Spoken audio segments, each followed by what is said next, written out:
손흥민이 장차 지도자로서의 성공 가능성을 보여줬습니다. 10살 차이 나는 아끼는 후배 파페 사르를 바라보며 흐뭇한 미소를 짓더니 사르는 어린 손이다. 내 어릴 적 모습이 떠올라 마음이 가는 친구다 라는 이야기를 할 정도로 격려하고 경기 조언을 건네고 있거든요. 지난 맨유 경기는 아직까지도 영국 내 장안의 화제입니다. 지난 학기 내내 찌질하게 지내던 친구가 방학이 끝난 뒤 계약하니 완전히 킹카로 바뀌어 돌아온 셈이거든요. 그리고 맨유전을 언급하며 꼭 등장하는 소재가 캡틴 손흥민의 경기 지도력과 만년 유망주로 잊혀지기 일보 직전이던 파페 사르가 꽃을 피우기 시작했다는 점입니다. 특히 사르는 이와 정반대로 내리막으로 직행하고 있는 히샬리숑과 비교되며 이야기가 이야기를 낳는 상황이고요. 오늘은 소니의 조언으로 데뷔골을 터뜨리며 그렇고 그런 유망주에서 벗어난 뒤 인터뷰에서 소니를 언급하며 눈물 흘린 상황 설명과 함께 소니 중심으로 새롭게 짜이는 판에 대한 이야기를 전해드리려고 합니다. 소니의 인성에 대해서는 두말하면 입이 아플 정도로 잘 알고 계실 겁니다. 하지만 단순히 잘 지내는 것이 아니라 경기 도중 전술과 움직임에 대한 조언을 건넨 직후 이를 새겨듣고 골로 연결짓는 사르 선수 사례로 보는 통솔력에 대한 이야기는 낯설 것 같습니다. 손흥민표 토트넘은 이제 손흥민 중심의 팀이 됐습니다. 케인 시대의 토트넘과 한 가지 다른 점은 팀원들이 자신만을 위해 뛰는 시대가 가고 각자의 기량과 재능을 살려 팀 전체의 승리를 가져오는 데 집중하는 플레이를 한다는 점인데요. 그 중심에 손흥민이 있습니다. 물론 손흥민 찐팬 입장에서는 조금 아쉽긴 합니다. 전속력으로 시원하게 달려나가 골망을 흔드는 플레이보다는 도우미 역할을 자처하며 동료 각자가 빛을 내는 일을 돕는 데 힘쓰는 소니 모습이 아쉬운 건데요. 하지만 우려만 가득하던 개막 1차전 이후 맨유전 토트넘은 이제 손흥민표 팀의 정체성을 명확하게 했습니다. 물론 실속 있게 승점도 따내며 말입니다. 주장 완장을 차고 뛴 두 번째 경기인 손흥민은 오랜만에 풀타임 활약을 펼치며 승리에 힘을 보탰습니다. 손흥민표 토트넘은 아주 특별한 축구를 하기로 마음먹은 것 같습니다. 바로 손흥민이 이젠 직접 마무리하기보단 도우미 역할에 집중하며 축구 도사로 거듭난 건데요. 비록 손 선수의 공격 포인트는 없어 섭섭했지만 이날 손흥민의 저돌적인 돌파 후 패스는 슈팅을 만들어내는 절대 승리 공식이나 다름없었습니다. 케인이 있어서 마무리가 된다는 고정관념을 완전히 깨고 오히려 케인이 손흥민 앞길을 막아왔다는 반증을 찾을 수 있는 기회였죠. 그런데 이런 승전 잔치의 하이라이트를 장식한 것은 2002년 월드컵 세대 중앙 미드필더 파페 사르의 눈부신 활약이었습니다. 제임스 매디슨, 이부 비수마와 호흡을 맞춘 그는 중원 싸움에서 존재감을 뽐냈습니다. 포스테코글루 감독이 만년 유망주로 평가받던 그를 왜 임대 보내지 않고 팀에 남겼는지 알 수 있는 경기였죠. 특히 공격 가담이 예사롭지 않았습니다. 사르는 왕성한 활동량을 바탕으로 박스 안으로 꾸준히 침투했고 몇 차례 손흥민의 패스를 직접 받으며 새로운 듀오의 탄생 가능성을 보일 정도로 좋은 호흡을 보여주기도 했는데요. 특히 후반 4분에는 골문 앞으로 쇄도하며 선제골까지 터뜨리며 토트넘에서 데뷔골을 기록하기도 했죠. 경기 최우수 선수상인 MOM은 단연 사르의 몫이었고요.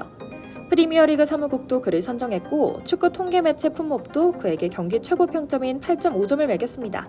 이날 사르는 골을 제외하고도 기회 창출 1회, 슈팅 5회, 패스 성공률 86%, 리커버리 7회, 태클 성공률 100%, 경합 성공률 80% 등을 기록할 정도로 공격의 핵심이었죠. 그래서인지 경기가 끝난 뒤 언론들은 그의 목소리를 한마디라도 더 듣기 위해 잔뜩 몰려들었습니다. 그리고 그렇게 시작한 소감의 첫마디는 놀랍게도 소니가 내 은인이다 였습니다.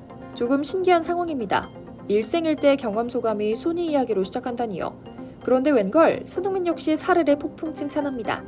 현장의 기자들 역시 조금 의아했다고 하는데요. 이들은 경기 영상을 돌려보는 분석 세션에서 한 가지 특별한 장면을 포착하고 이 관계를 금방 이해했다고 합니다. 바로 일종의 사수관계라고 볼 수 있다는데요. 노련하고 연륜 있는 베테랑 선수가 후배 선수들을 코칭하며 마음관리, 경기력 관리를 돕는 셈이죠. 물론 손흥민은 사르만의 사수는 아니지만 사르는 유난히 캡틴 소니를 잘 따른다고 합니다. 손흥민 역시 기회만 되면 사르를 폭풍 칭찬합니다. 그는 경기 후 인터뷰에서 이렇게까지 말합니다. 사르를 보면 어린 시절 손흥민이 떠오른다. 그를 보고 있으면 내가 토트넘에 입단했을 때가 생각나는데 항상 웃는 점이 가장 멋지다. 그는 정말 긍정적인 에너지를 많이 불어넣는 친구다 라고요. 사실 알고 보면 손흥민과 사르는 이전부터 끈끈한 후배 사이를 자랑했습니다. 낯선 곳에 온 후배 사르를 챙기며 앞장서 적응을 도왔고 휴대폰으로 영상을 찍는 사르에게 다가가 장난을 칠 정도로 살갑게 대했거든요. 우리 회사 생활을 상상해보면 당장 10살 많고 그룹사 전체에서 에이스라는 평가를 받는 선배가 와서 장난도 치고 친근하게 대할 때를 생각해보면 불편하면서도 참 고마울 것이란 생각이 드는데요. 사르의 상황이 딱 그런 것 같습니다.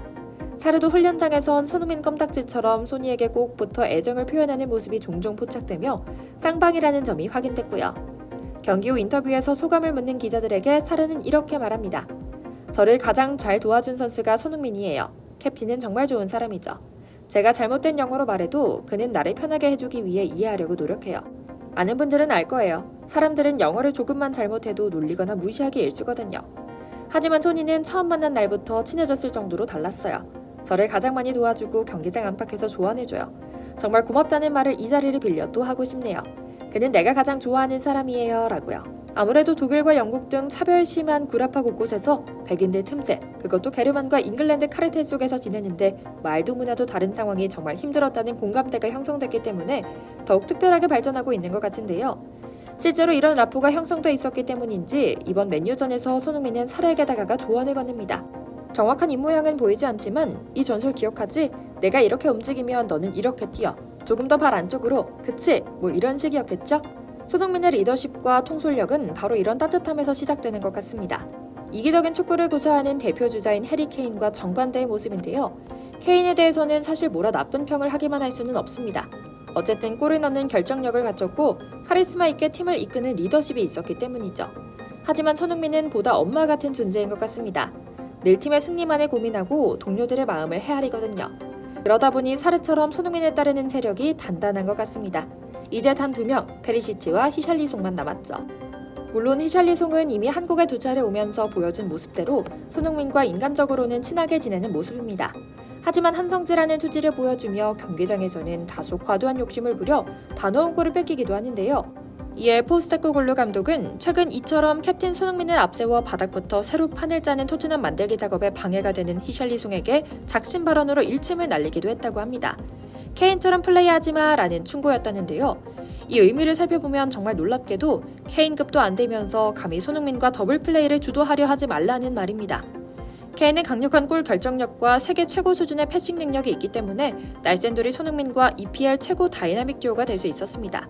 지난 시즌은 최전방에서 받아먹기만 했지만 그 전까진 상대의 압박이 거셀 때면 2선으로 내려와 경기를 조율하며 킬패스를 절묘하게 뿌릴 정도로 팀플레이어기도 했죠.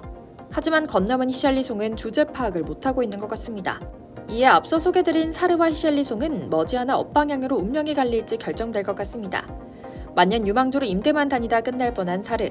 팀의 에이스로 인정받아 수백억 연봉을 받으며 토트넘에 전격 합류했던 히샬리송은 팀워크 정신을 갖춘 선수인지 손흥민의 통솔에 얼마나 충실히 따르는지를 기준으로 나뉠 것이거든요.